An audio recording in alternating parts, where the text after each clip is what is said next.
Expecting parents, did you know that your baby can save lives just by being born? Today in the lab, we talk about cord blood donation and banking.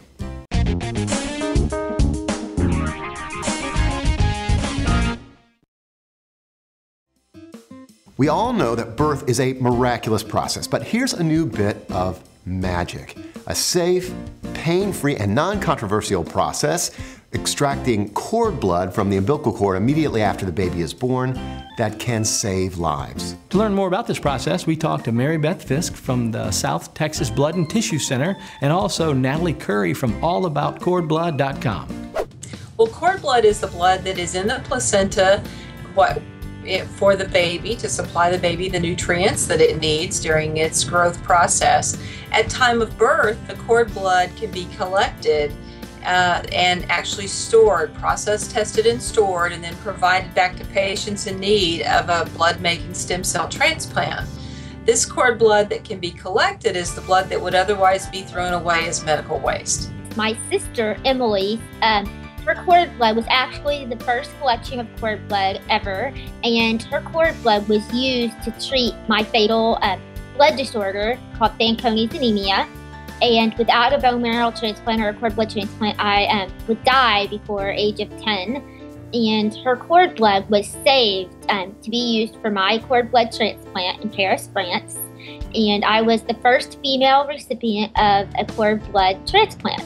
This cord blood actually contains blood-making or hematopoietic stem cells, which are similar to the stem cells that we find in bone marrow, similar to a bone marrow transplant. So for patients with leukemia, lymphoma, sickle cell anemia, and other blood disorders and immune deficiencies, stem cell transplants of these sorts may restore their health. Cord blood can help treat over 70 different diseases right now, and there are numerous diseases such as diabetes, cerebral palsy, diseases of that nature that are in the clinical trials phase. Well, public donation of cord blood is where a family, a mother and a father, will make the decision that they want to donate their cord blood for anyone's use in the future. It's like a blood donation. You're giving it altruistically to help anyone that may be in need.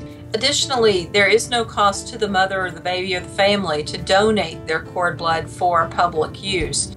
A private facility is going to take your cord blood and store it until you need it for future use. So it can be used at your discretion. But with private, you have to pay an enrollment fee and a processing, you have to pay the fees up front, and then basically you pay them to store it for you. It depends on which program you use. You can pay either monthly or yearly to have them store it for you because it has to be stored at, a certain temperature to preserve it.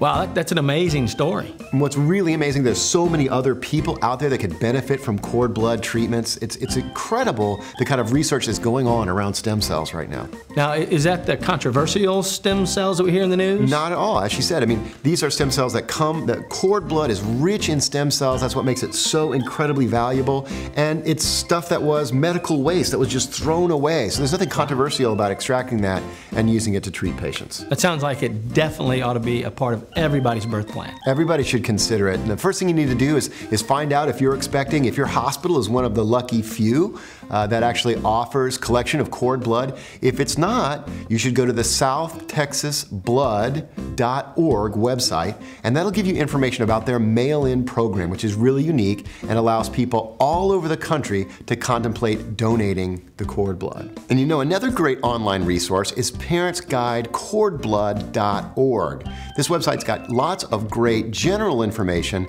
and they also have specific information, including costs associated with a wide variety of the private banking options. It's a great website. We'd like to thank our sponsor, Baby Bjorn, safe and dad-friendly design, Baby Bjorn. We'll see you next time on The Lab. Think about donating that cord blood. Yeah. Could save someone's life.